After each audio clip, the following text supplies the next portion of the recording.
Assalamualaikum warahmatullahi wabarakatuh. Perkenalkan, nama saya Andi Rahman Zikri dari program studi Teknik Elektro angkatan 2020. Video ini dibuat dalam rangka pemenuhan tugas ujian akhir semester mata kuliah kecerdasan buatan. Pada kesempatan kali ini, saya akan membahas salah satu jurnal internasional ke dalam bentuk presentasi yang berjudul Developing a Case-Based Reasoning Model for Safety, Accident, Tree Control, and Decision Making in the Construction Industry, atau dalam bahasa Indonesianya, yaitu pengembangan model penalaran berbasis kasus untuk prakontrol kecelakaan keselamatan dan pengambilan keputusan di industri konstruksi. Identifikasi keselamatan bahaya konstruksi. Identifikasi bahaya memainkan peran mendasar dalam memanajemen keselamatan konstruksi. Untuk mengurangi subjektivitas orang dalam identifikasi bahaya, kecerdasan buatan telah diperkenalkan untuk memfasilitasi proses identifikasi bahaya. Penalaran berbasis kasus atau case-based reasoning. Case-based reasoning adalah suatu metode pemecahan masalah dan pembelajaran yang didasarkan pada representasi pengetahuan. Hal ini akan membantu memecahkan masalah yang terjadi sekarang dengan mengacu pada pengalaman dan pengetahuan dari kasus serupa sebelumnya. Pengembangan model case-based reasoning. Keakuratan pengambilan kasus menentukan efektivitas penggunaan kembali kasus, dan kemudian menentukan kelincahan pengambilan keputusan sebelumnya tentang kecelakaan keselamatan konstruksi. Dalam slide ini ditampilkan pengembangan atau algoritma dari model case-based reasoning. Yang pertama, ada case retrieval atau pengambilan kasus. Yang kedua ada case reuse atau penggunaan kembali kasus.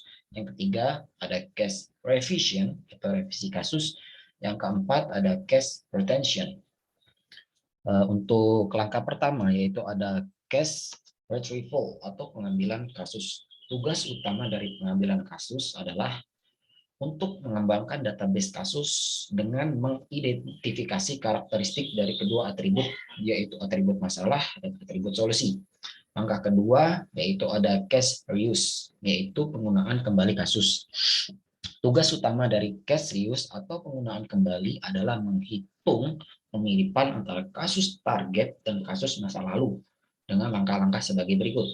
Yang pertama, menentukan bobot atribut kasus. Yang kedua, menghitung kesamaan atribut kasus. Yang ketiga ya atau yang terakhir yaitu menghitung kesamaan global dari kasus yang dibandingkan. Langkah ketiga yaitu ada case revision atau revisi kasus.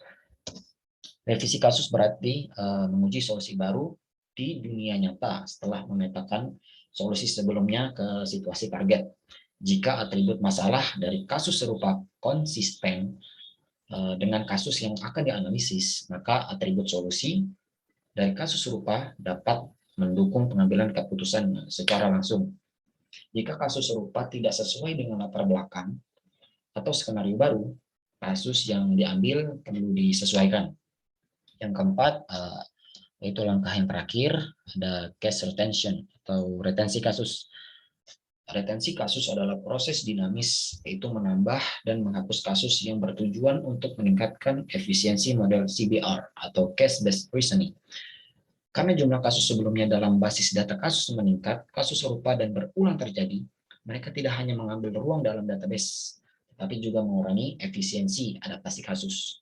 Oleh karena itu, ketika biaya adaptasi kasus lebih besar daripada manfaatnya, disarankan agar kasus yang disimpan dalam database dihapus untuk mengurangi redundansi atau informasi yang dikomunikasikan melebihi minimum yang diperlukan.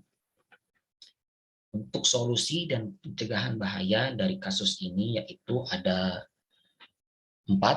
Yang pertama, penangguhan konstruksi, yaitu ketika dalam sebuah proyek terdapat potensi bahaya di bawah konfirmasi seorang insinyur, proyek harus dihentikan sampai bahaya keselamatan dihilangkan.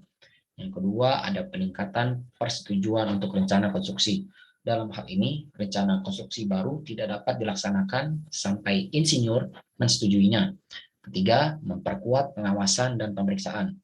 Dalam hal ini, manajer atau supervisor keselamatan memainkan peran penting dalam identifikasi dan pra-pengendalian potensi bahaya. Selain itu, mereka dapat memperbaiki perilaku tidak aman para pekerja konstruksi. Terakhir, yaitu tindakan tambahan terkait faktor manusia, yaitu akar penyebab potensi bahaya tidak terlepas dari faktor manusia. Berkenaan dengan kasus target pekerja, perlu menerima klarifikasi teknis dan pelatihan keselamatan, sehingga bahaya yang berkaitan dengan pekerja tidak terulang kembali ke depannya. Adapun kelebihan dan kekurangan dari metode case-based reasoning ini, pada penelitian kali ini yang pertama kelebihannya, referensi untuk kemungkinan kecelakaan keselamatan dalam kasus baru dapat didasarkan terhadap pengalaman yang diperoleh dari kasus sebelumnya. Untuk kekurangannya sendiri, dalam hal studi kasus, basis data didasarkan hanya pada asumsi, serta jumlah kasus sebelumnya kecil.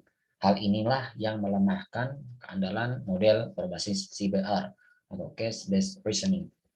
Mungkin itu saja yang dapat saya sampaikan mengenai pemaparan kali ini, yaitu yang saya ambil contoh pemodelan algoritma dari Case-Based Reasoning.